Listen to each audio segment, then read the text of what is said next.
जिसके जाने के बाद रह जाने वाले लोग वर्षों तक उसका नाम लेते रहे। ऐसे बनो जो लोग तुम्हारी प्रशंसा करें, तुम्हारा नाम लें। और ऐसे न बनो जो लोग तुम्हें भूल जाएं और तुम्हें गालियां दें। देखिए, आपने कभी सोचा, कुछ लोग जब दुनिया छोड़ के जाते हैं तो लोग उनके पीछे रोते, आंसू बहाते, और कुछ लोग जब मरते हैं तो लोग खुशियां मनाते हैं। भला रात मर गया, बीमारी घटी, बहुत बेकार आदमी था। अरे जिंदगी तो एक ही है? हंस खेल के काट लो, वही तो जीवन है। आई हो तो कुछ ऐसा करो जो लोग तुम्हारी प्रशंसा करें, और ऐसे न बनो जो लोग तुम्हें गालियां दें और तुम्हें भूल जाए। जाना तो सबको है, सब चले गए। नंबरदार, असरदार, कदरदार, हवलदार, थानेदार, सूबेदार, पल्लेदार, जिम्मेदार, रिश्तेदार, मतलब जितने थे तार तार वो सब निकल गए। और जो रह गए वो भी चले जाएंगे, या रहना किसी को नहीं है। और जब जाना ही जरूरी है तो फिर काय को बखा दे के देख के मरे जाते तो जाए। क्या जीवन है आदमी का। देखो, कभी कहता है कि उल्हाई के उल्हनिया, उल्हाई के उल्हनिया और दुल्हनिया बनाई गई, चलती मेरा कफनिया उल्हाई गई, चलती मेरा कफनिया उल्हाई गई।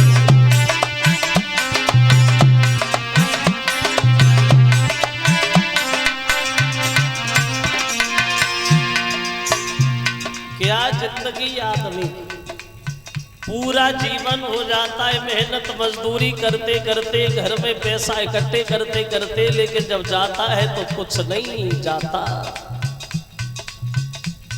क्या मिलता है आदमी को चलते समय?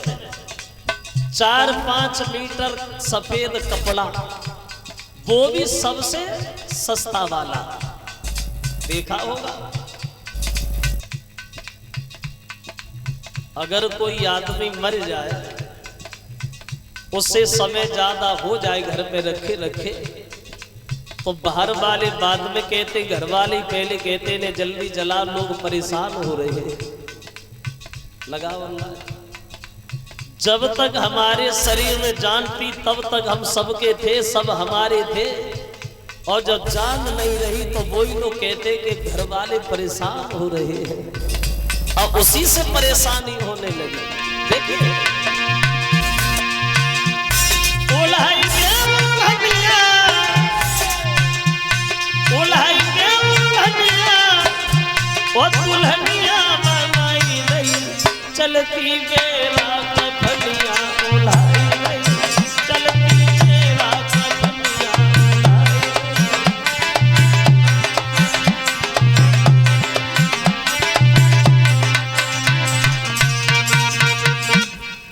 जीवन नहीं आदमी का नजर आता।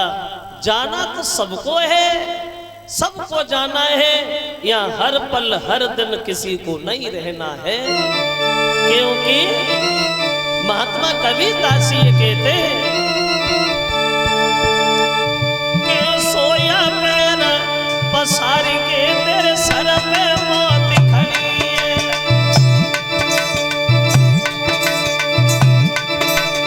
कि सोया पैर पसार के तेरे सर पे मौत खड़ी है।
कलिग बोला महाराज पहला तो गुण ये है हमारे अंदर, कल युग के बल नाम आधारा और सुमेरे सुमेरे नर उतरे पारा। और बताऊं? बोले और बता। ये 1000 और 501 रुपया हमारे पास आए हैं। 100 रुपया हमारे सभी साथियों को भेंट कर रहे हैं हमारे श्रीमान रविकांत फौजी एक पति जी। और रविकांत फौजी की तरफ से 501 रुपया 1000 और 100 रुपया सभी साथियों को आए हैं। भगवान हमेशा धर्म के आगे हाथ अग्रसर बनी रहे। बोली गोविंद भगवान की। बोले दूसरा गुण और सुनो। पहले सत्य त्रेता द्वापर में ये नियम और था। कौन सा? इस जन्म में करो और इस जन्म का फल तुम्हें अगले जन्म में मिलेगा। इस जन्म में करो और अगले जन्म का इंतजार करो। कलिग बोला प्रभु मेरे पास इतना वक्त कहाँ है जो इस जन्म में करो अगले जन्म का इंतजार करो। बोले नहीं, अभी करो, अभी भरो, ताकि बादी मरो और ता से पहले मन डरो। जो कुछ है वो यही है। तीसरा गुण और सुनो। पहले उन युगों में ये भी नियम आया था, अगर तुमने किसी के प्रति मन में कोई भी गलत बात सोची कोई तो वो मन सा पाप लग गया, यानी सोचना भी पाप था। कलिग बोला महाराज हमारे यहाँ पाप आप कुछ है ही नहीं। जब तक तुम खुले तौर किसी की गलत बात मुंह से बोलोगे नहीं तब तक कोई पाप ही नहीं लगेगा। और बोला महाराज सुनिए बात ये है,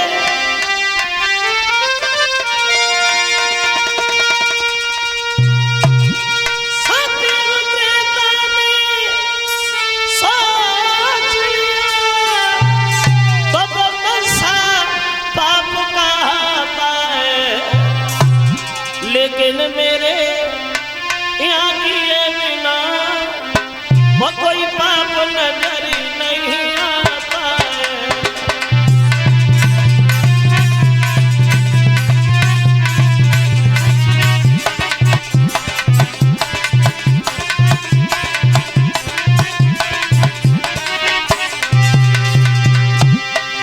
ये महाराज सुनिए,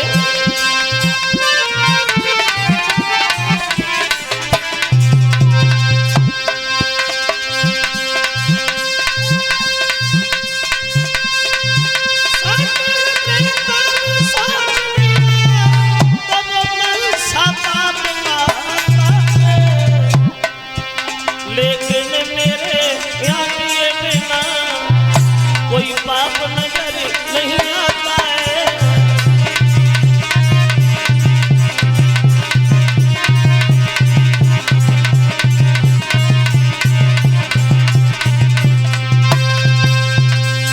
मेरे यहाँ कोई पाप नहीं है। जब तक तुम कोई गलत काम करोगे नहीं तब तक पाप नहीं लगेगा।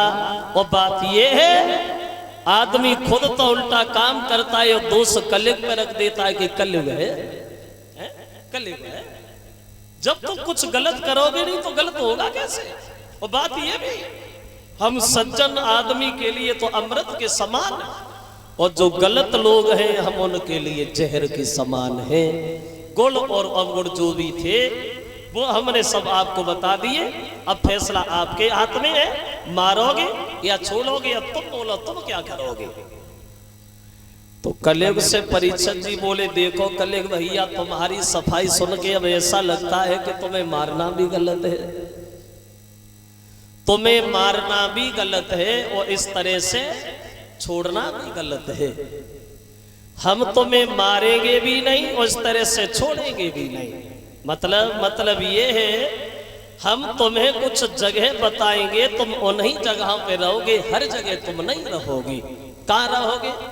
तो परीक्षक जी कलियुग को जगह बता रहे, कहाँ रहेंगे आप? बोले सुनो, जहाँ जुआ खेला जाए वहां रहोगे। बोले ठीक है। जहाँ झूठ बोला जाए वहां रहोगे। बोले वो भी ठीक है। जिस घर में गुरु का सम्मान न हो, भगवान का ध्यान न हो वहां रहोगे। बोले वो भी ठीक है। जहाँ शराब पी जाती हो वहां रहोगे। बोले वो भी बढ़िया है। जहाँ वेश्या निवास करती हो बारहोगे, बोले वो भी ठीक है। और कहाँ रहेंगे आप? तो कलयुग से परीक्षित जी बोले महाराज सुनो, कहाँ रहेंगे आप? बोले सुनिए,